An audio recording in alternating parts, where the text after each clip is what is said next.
መኮንን ዮሐንስን አጋለጠው። አቶ መስፍኔም ለጽጌረዳ ጠበቃ ቁመው ዮሐንስን እንግዲህ ወደ ሕግ እንዳቀረቡት ይገኛል። ጽጌረዳ እንግዲህ ከዮሐንስ ተንኮልና ወጥመድ ባላሰበችው ምክንያት የምትገባም ከዛም በኋላ ግን አምልጠው ምግብ ቢ በማለት ሰጥቷት ሲሄድ ምግቡን እንደምትበላ መስላ ወጥታ እንግዲህ እናቷ በጨነቃ ሰዓት ወደ ቤተ ክርስቲያን እንደምትሄድ ስለምትገነዘብ ለእናቴ ማማከር አለብኝ በማለት ወደ ቤተ ክርስቲያን ስትሄድ እንግዲህ እናቷ ጋር ተገናኝታለች። ከዛም በፊት እንዳየነው እናቷ በጣም ጨንቋት ከወይዘሮ ፍቅርተ ጋር ሁና ወደ አቶ መስፍን ቤት ሄደው ሲያናግሯቸው አቶ መስፍን ቀድመው ሰምተው ከፖሉ ላይ የጽጌረዳን ወረቀት ቀደው ነበር ይዘው ወደ ቤት ያመሩት። በንዴትም ቶሎ ብለው ገብተው እንዴት ይሄን ሊፈጠርባት ይችላል በማለት እንግዲህ ሰራተኛውን ፈጠን ብለሽ መድኃኒቴን ስጪ በማለት መድኃኒታቸውን ወስደው ቁጭ ባሉበት ሰዓት እንግዲህ እሱም መጥቶ ነብዩም መጥቶ ማለት ነው ጽጌረዳ እንዴት እንደሆነች ታውቃለህ ወይ ሰምተሃል ወይ በማለት ሲጠይቁት አዎ እኔም እኮ ወጣ ብዬ ወደ አስፓልት ሲሄድ የእሷን ማስታወቂያውን መፈለጓን በፖሊስ ሳይ ተደናግጬ ነበር የመጣሁት በምን ምክንያት ሊሆን ይችላል በማለት አቶ መስፍን ሲጠይቁት ከኛ ቤት ወጥታ ከውጭ ዜጎች ጋር ስራ ጀምራ ነበርና በዛ ምክንያት ነው ብዬ አስባለሁ አለ። ምን አይነት ስራ ነው በማለት አቶ መስፍን ሲጠይቁ እንግዲህ ሲነግራቸው ይሄማ ጠጠርና ከበድ ያለ ነገር ነው በማለት ግን መቼውም ቢሆን ጽጌረዳ ጎን እንደሚቆሙ ይናገራሉ። ለማንኛውም አሁን የት እንዳለች አፈላልጉና ከሰማችሁ እኔም አስጠይቃለሁኝ። ከዛ በኋላ ቶሎ አግኝቻት የኔ ጠበቃ አለኝና ሁሉን ነገር የሚያካሂድ ነው። ምንም ወደኋላ አንድ ነገር ለመፈጸም የሚቀረው ነገር የለም። ስለዚህ በእኔ ጠበቃ ምክንያት እሷ እንዳትታሰር አደርጋታለሁ፣ ከጎናችሁም እቆማለሁ በማለት ሲናገሩ ወይዘሮ ፍቅርተም እንግዲህ በዚህ ጉዳይ እንደምሆነ እኔ ገናም ጠርጥሬያለሁ በማለት በጥርጣሬ ይናገራሉ። በዚህን ሰዓት ግን ሰርግና ምላሿ የተዘጋጀላት ይመስል ሄቨን ፈጠን ብላ ነብዩን ለማጥመድ ያደረገችው ወጥመድ በቤት ውስጥ ከገባች በኋላ ወይን አዘጋጅታ አምጥታ ወይኑን እንዲጠጡ ትጋብዘዋለች። እሱም እባክሽ አባዬ እኮ አለ ስለምን እናውራ ትፈልጊያለሽ? ስለፈለግከው ነገር አውራኝ እያለች ስታስገድደው እንግዲህ ወሬውንም ምንም ቢሆን ልቡ ከጽጌረዳ ቢሆንም ከሄቨን ጋር እያለ እንደ ቀልድ የጀመሩት ወይን እንግዲህ መድኃኒት በመጨመር እንዲተኛ አድርጋ አብራ ትተኛለች። በዛን ሰዓት ሲነቃ ያየውን ማመን አቃተውና ነብዩ ውጪ አባቴ ሳይነሳና ሳያይሽ ጉድሽን ይዘሽ ውጪ አልፈልግም፣ ለመሆኑ ምን ተፈጥሮ ነው ምን አድርገን ነው በማለት ቢጠይቃትም ያው እንደ ቀልድ እየጠጣ ነው ወይን ከመኝታ እንዳደረሳቸው ነበር የተናገረችው። ቢሆንም ተበሳጨና ውጪ ያለ ቢላትም እንዴት ውጪ ትለኛለህ በዚህ ሰዓት እንዴት ታስወጣኛለህ እያለች ምንም እንዳልተፈጠረ ሆነው ወደ ሳሎን ሄደን ምግብ እንብላ ቁርሳችንን በተባብለው ሲወጡ ግን ከሰራተኛዋ ጋር ግጥምጥም ነበር ያሉትና ሰራተኛዋም በጣም ተደናግጣ አቦ ምን እየተደረገ ያየችን ይመስልሻል ወይ በማለት ሲጠይቃት ያየችን አይመስለኝም አለች። እናንተ ቁጭ ለሰውየው ጁስ ልሰጥ ነው ለአቶ መስፍን፣ ከዛ ጁሱን አድርሼ ደግሞ የእናንተን ቁርስ አዘጋጅቼላችኋለሁ በማለት ጁሱን ይዛ ወደ አቶ መስፍን ሰራተኛዋ ትገባለች። እሳቸውም ያ ጁስ ተቀብለው በቃ ውጪ ከዚህ በኋላ እያሏት ነው። ሆኖም ሰራተኛይቱ ግን በአሁኑ ሰዓት አቶ መስፍንን ማለል ትፈልጋለች። እሳቸው ግን በአሁኑ ሰዓት በሌላ ነገር በዘርፌ ጉዳይ ስለተጸመዱ ምንም ልባቸው ወደ ሴት የሚሄደው ነገር አቁመውታል። ምክንያቱም የተደበቀ ሚስጥራቸውን የምታውቀው ዘርፌ ስለሆነች ግራ ተጋብተው ነው። ለማንኛውም መሄድ ትችያለሽ ውጪ ብለው ይቀበላሉ። እሷን ነገር እንዳትደፋ ብዬ ነው በማለት ስታናገራቸው ስፈልግሽ እጠራሻለሁ፣ ስራሽን ከጨረስሽ ደግሞ መሄድ ትችያለሽ በማለት አሰናበቷት። እሷም ሀየሺ እያለች ነው እንግዲህ። እሷ ደግሞ በመኮንን እዛ ቤት ውስጥ ያስገባት በእነሱ ቤት ያለውን ንግግሮችና ሴራዎች እያጋለጠኝ መኮንን ቤቱን ለራሱ ለማድረግ እቅድ አቅዷል። ይህ ነገር ይሳካል የሚለውን ባናቅም ማለት ነው። መኮንን በጽጌረዳ መፈለግ ግራ ተጋብቶት ወደ ቤት በመሄድ እያለ ነበረ ከዛም እንግዲህ ሄቨንንና ነቢዩን አንድ ላይ ቁጭ ብሎ ሲያያቸው ግን በመደናገጥ ነበረ አፍጦ የተመለከታቸው። እነሱም በጣም ተደናገጡ።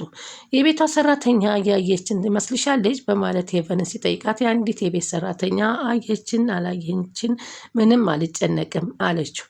እሺ ሱስ ልክ ነሽ አለ። እና እሱም ግን አሁን አባዬ እንዳይሰማ ስለፈለግኩ ነው ያደረግነውን ነገር ሲላት፣ ነብዩ ይኸውልህ ተረጋጋ፣ አባትህም ቢያውቁ ግድ የለም አንዳንድ ነገሮች አብረንተኛል ማለት ነገሮች ተፈጥረዋል ማለት አይደለም። አንድ አልጋ ላይ ማደራችን እኮ ምንም ነገር ሊፈጠር አይችልም አለችው። እሱም ማለት ምን ማለት ነው? ማለቴ ምንም ነገር አልተፈጠረ ላይፈጠር ይችላል እንደ ተፈጥሮ ቢሆንስ የሚለውን ማሰብ ያለብሽ። ሁለታችንም ጠጥተን ስለነበር ምን በሞቀታ ምን እንደተፈጠረ ይመስለኛል አይመስልሽም? በማለት እንደገና ተፈጥሮስ ቢሆን የሚለውን አስቢ ነው የምልሽ ሄቨን በማለት ያፋጠጣታል። ይኸውልህ በማለት ልታዋራው ስትል ድንገት መኮንን ዘው ብሎ ገብቶ ሲያቸው እጅና እጅ እንደተጨባበጡ ነበርና ያያቸው። እሱም ይህን ነገር እንዴት አደረገችው በማለት ግራ ተጋብቶታል። ሄቨን በአሁኑ ሰዓት ከመኮንንም ጋር ለመስራት እንግዲህ እቅድ እንዳቀደች ያየንበት ነበረ። ጽጌሬዳ እንግዲህ ይቅርታ ማለት እንዳለባትና ወደ ቤቷ ይዛት እንደምትሄድ እናቷ እባክሽ ይህ ቦታ ያለሁበትም ማየለን ያስኪ ነው ወደ አንድ ቦታ ውሰጂኝ በማለት መንቀጥቀጥና መርበትበቷን ጽጌሬዳ ትቀጥላለች። እናትም ይዘው ወደ ቤቷ ልጇን ይዛ ወደ ቤቷ ወደ ነበረችበት ሄቨን ጽጌሬዳን ይዛ ታመራለች። ሰላም ወደ ቻናል የተከታታዮች ሰላማችሁ በያላችሁበት ይብዛ። ለቻናላችን አዲስ የሆናችሁ ሰብስክራይብ፣ ላይክ፣ ሼር እያደረጋችሁ አበረታቱን። ጽጌሬዳ ቀጣይ ፓርቲ ይዘንላችሁ መጥተናል። እንግዲህ በዚህ ፓርቲ ጽጌሬዳ ከዮሐንስ ተንኮል ወጥታለች። ወደ ቤተክርስቲያንም በመሄድ እናቷን ቤተክርስቲያን ላይ አግኝታለች። አቶ መስፍንም ትገኝ እንጂ የእኔ ጠበቃ ከባድ ስለሆነ የእሷን ችግር ይቀርፈዋል በማለት ቃል ገብተውላቸዋል። እንግዲህ እንደተለመደው ምግብ ይዞላት እንግዲህ አቶ ዮሐንስም ወደ ጽጌሬዳ ክፍል ያመራል። ጽጌሬዳም ጭንቀትና በውጠት ተውጣ ተኝታ ነበረ። ከዛም በኋላ ሄቨን ደውላለት እንዴት ነሽ ሄቨን በማለት ሲጠይቃት ምን ልታዘዝሽ ሲል ይጠይቃታል። ስለ ጽጌሬዳ አንተና እኔ እኮ እኩል አብረን ልንሰራ ከዚህ በኋላ ተስማምተናል አለችው። ስለዚህ ስለ ጽጌሬዳ ግን ምንም ነገር አልነገርከኝም በማለት ለአንቺ ምንም ነገር የምናገርሽ ነገር የለም አላት። እሱ እና ከዚህ በኋላ ደግሞ በዚህ መንገድ እንድታወሪኝ አልፈልግም አለና ኮስተር አለባት። ተረጋጋ እንጂ ምን እንዴት ያልክ ነው? ተረጋግተህ አውራኝ አለችው። እኔ ላወራህ የፈለግኩት እኮ ስለ ጽጌሬዳ ነው አለችው። ለጊዜው የጽጌሬዳ ጉዳይ የጨረስኩ ነው፣ ምንም ነገር የለም። ፎቶዋ በየቦታው እኮ ተለጥፏል አለችው። በዚህ ሰዓት ደግሞ እሷ ቤት የለችም። ስለዚህ ይህን ነገር ምን ማድረግ አለብን ስትል፣ አዎ መታሰሩ አይቀርም። ምን አለች ሄቨን ደነገጠች። አዎ እኔም ግን ዙሬ ራሴው እንዳሳሰርኩ ራሴው ስለማስፈታት አንቺ ችግር አይግባሽ አላት። ምን ነው ተገረምሽ አላት። ማይ መገረም ሳይሆን እንዴት እንደዚህ ይሆናል ብዬ አስቤውም አይደለም። ለማንኛውም አንቺ ካስፈለግሽኝ ይደውልልሻለሁ በማለት እንግዲህ ድጋሚ እሷ ባስፈለገው ሰዓት እንጂ እንዳትደውል ሄቨንን ሲያስጠነቅቃት ሄቨን ተደናገጠች። ይህንም እንግዲህ ሽንት ቤት ገብታ ነበረ፣ መጸዳጃ ክፍል ገብታ ያወራችሁ። ከዛም በጣም ተደናገጠችና ወደ ውጭ ስትመጣ እናቷና ዘርፌ ሳሎን ላይ ቁጭ ብለው ታያቸዋለች። የዛን ጊዜ ወደ መጸዳጃው ቤት መልሳ ሮጣ ትገባለች። እና አቶ መስፍንን እባክህ ወደ አንተ የመጣ ነው እንግዲህ ጽጌሬዳን እየተፈለገች መሆኑ ነው፣ እዚህ ድረስ የመጣ ነው ሲጨንቀን እና እርዳታውን ጠይቀን ነው አለች። የሆነ መፍትሄ እናገኛለን፣ አይዞሽ ምንም ነገር አይፈጠርም፣ የምችለው ነገር ይሁን እንጂ እናንተን ከመርዳት ወደኋላ አልልም አሉ አቶ መስፍን። አዎ አሁን ጽጌሬዳ ራሱ የት እንዳለች ልናውቅ አልችልም፣ ነገሩም አልገባን አለች ወይዘሮ ፍቅርተ። አሁን እንኳ ያለችበት እኔ ግን ሳስበው ይላል ጀምራ በነበረው ስራ ይመስለኛል አለ። በእርግጠኝነት በሱ ስራ ነው ብዬ ነው የማስበው ብሎ ነብዩ ሲናገር የምን ስራ ብለው አቶ መስፍን ተደናገጡ። ያልሆነ ስራ ከኛ ቤት ወጥታ ጀምራለች ከፈረንጆች ጋር። አዎ እኔም ይሄን ነገር ጠርጥር ያለው ደመወዙ ብዙ ስራው አነስተኛ መሆኑን ሳቅ ተደነገጠች። ታዲያ ነገሩ ከሯል አትሉኝም አሉ አቶ መስፍንም። ያው በፖሊስ እየተፈለገች ያለችው በምን እንደሆነ ግልጽ አልሆነም አለች። እሱም እንግዲህ ዮሐንስም እንዴት እንደዚህ አይነት ስራ ታሰራኛለህ በማለት ስታፈጥበት ታዲያ አሁን እኮ የሰራሽው ስራ ወንጀል ነው። ከቱሪስቶች ጋራ የኢትዮጵያን ቅርጻ ቅርጽ እያወጣሽ እንደሸጥሽ እየቸበቸብሽ ነሽ። በዚህ ጉዳይ ትፈልጊያለሽ ብሎ ሲላት በጣም ነበረ ያላሰበችውን ነገር ሲያሰራት እንደነበረ ለዛውም ደግሞ የቪዲዮ መረጃ እንዳለው ነገራት። በጣም ትልቅ ችግር ውስጥ እንደገባች ጽጌረዳ አውቀው ነበርና ምግብ አቅርቦላት ምግቡን ብይ ብሎ በሄደበት ሰዓት ነበር ይህም ምግብማ ከመበላ ቶሎ ወጥቼ እናቴን ወደ ቤተ ክርስቲያን አግኝቼ መፍትሄ ላግኝ በማለት ሄደችው። ይህም ጥሩ መንገድና አዋጭ ሆኖ ከእናቷ ደርሳ ወደ ቤቷ ወሰደቻት።